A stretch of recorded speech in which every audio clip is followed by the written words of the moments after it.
Dear students, today we'll see the one problem in the flat belt drives. Okay, uh, the question is like this: the belt is required to transmit 18.5 kilowatts from a pulley of 1.2 meter running at 250 rpm to another pulley which runs at 500 rpm.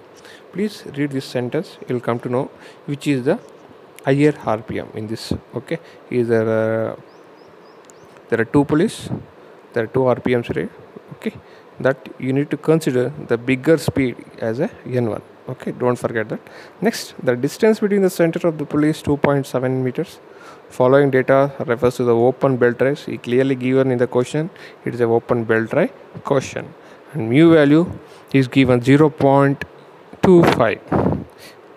Please highlight this. If the mu value is given, a common value is given, then there is no changes in that. If there are two mu values, one mu value for bigger pulley, another mu value for smaller pulley is given, then you should be very careful in taking the in the next subsequent steps. Okay, I will tell you that later. Okay, let us see let us go forward. Safe working stress is 1.75. Stress value is given.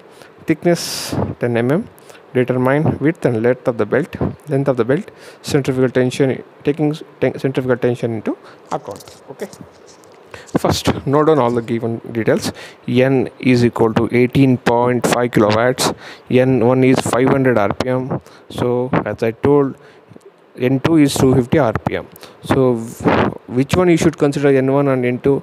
I told that make a note, which the higher value, the bigger speed value always should be the N1. It should be taken as N1. Don't forget this. This is an important thing. Next, I noted down all the given things. Then I'll go to the directly step number 1. Step number 1, we know that this is a N1 into D1 is equal to N2 into D2. Since there are three known factors, one unknown factor, so I got the D1 value here from the 600 mm. Step 2, velocity is equal to pi into D into N divided by 60,000. Actually it will be pi dN by 60,000. If in the question T value, thickness of the belt, is given, then you should consider. If it is not given, then you should take pi into D into N into 60,000. Okay, now I took this. Okay, now I substitute the value, all the things. Now I got the value, velocity value now. So that is 15.839 meter per second. Next I'll go to step number 3. Centrifugal stress, that is equal to W V square divided by G into 10 power of 6. Always, if the leather belt is given, assume that W value is 10 into 10 power of minus 6 Newton per mm square. Okay, that is the way W value for this leather belt. This is usually that will be the common value. So once I substitute, I got this value, sigma c, that is 0.25573. So these are all the easiest steps. Okay, only thing is you need to remember this part and remember this part. Okay, next, step number 4, capacity. It is, since the coefficient of friction is only one value, E is equal to mu to the power of theta, then there is nothing to worry. Okay, I'll have only one value. If there are two E mu value, then I should take the smallest value. If the bigger pulley has got smaller value, or the smaller pulley has got the smaller value, then you should take the smallest, the least value into the consideration. So I took this, since there is a common, I took sigma theta c s is equal to, s means small, is the formula 21.10b. I just substitute all the given data because c is given, everything is given. I got theta s equal to 2.92 radians. So we know that E is equal to mu into theta, e to the power of mu into theta. So I just substituted this value, I got this value, E mu theta value. Next I need to find out K value, constant K, because I will use this K value in the next subsequent steps. So that's the reason I need to require that. I'll go to K is equal to E per meter. There is a formula which is available in the data handbook. If you open the belt drives or flexible machine elements chapter in the data handbook, in the first sheet you will find out this K formula. Don't forget, you'll get this. in the linear data handbook. Okay, now once you got this, note down this value. Power transmitted per millimeter square area. Don't worry, there are two powers here. One power will be given in the question. One power is given in the question, that is 18.5 kilowatts. It is required power. It is a required power. I repeat, it is a required power. Now I need to find out power transmitted per millimeter square area, per mm square area. What is the power required in the bed?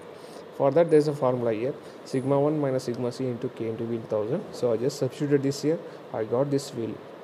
Next, from the same step, area of the cross section of the belt is equal to total given power. Total given power means this is given in the question. Next, divided by power per mm square area, this value. So 18.75 divided by 0.123. Substitute, I got area cross section of the belt. It is area of cross section of the belt. So we know one more formula, area of the, because since it is a rectangular cross section, area is equal to B into T. So I got this. So I just shoot this value. I got the B value here. Once you got the B value, I will go to the table 21.7. 21.7. Where is the 21.7? In the 21.7, I'll just go there. Yes, 21.7. The value I got it here, 150.318 mm. Just go here. These are the standard values. 150 I got this, okay, and I got 150.3, but you can see 152 is the standard value. So nearest value is 152. I'll take this from the 21.7. So I consider this 152 mm. Next, I'll go to the steps 7. Length of the belt. Length of the belt is L is equal to square root of the 4c square minus d whole square plus half into d theta L plus d theta S. Theta L means larger pulley, smaller pulley into smaller diameter. So I got this formula. I just substitute TL. Because once I got the TL value, I will once again substitute it in this main formula. So I'll get the length value. I got the length of the belt. Next, step number 8. I need to find an initial tension in the belt.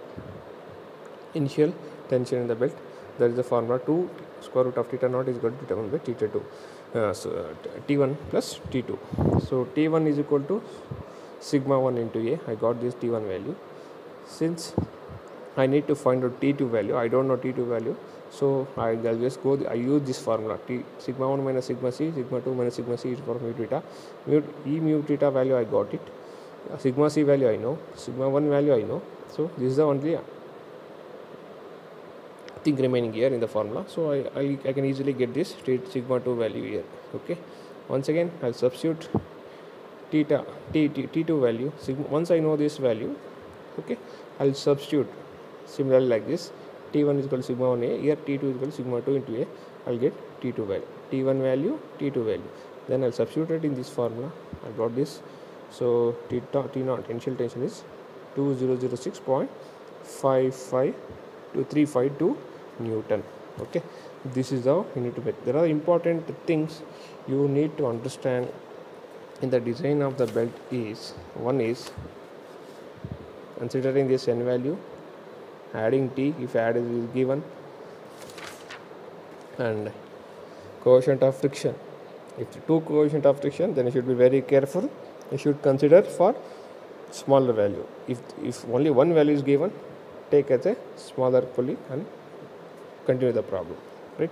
This is the one thing you need to. Sometimes sigma c value. Sigma c. I'll show this.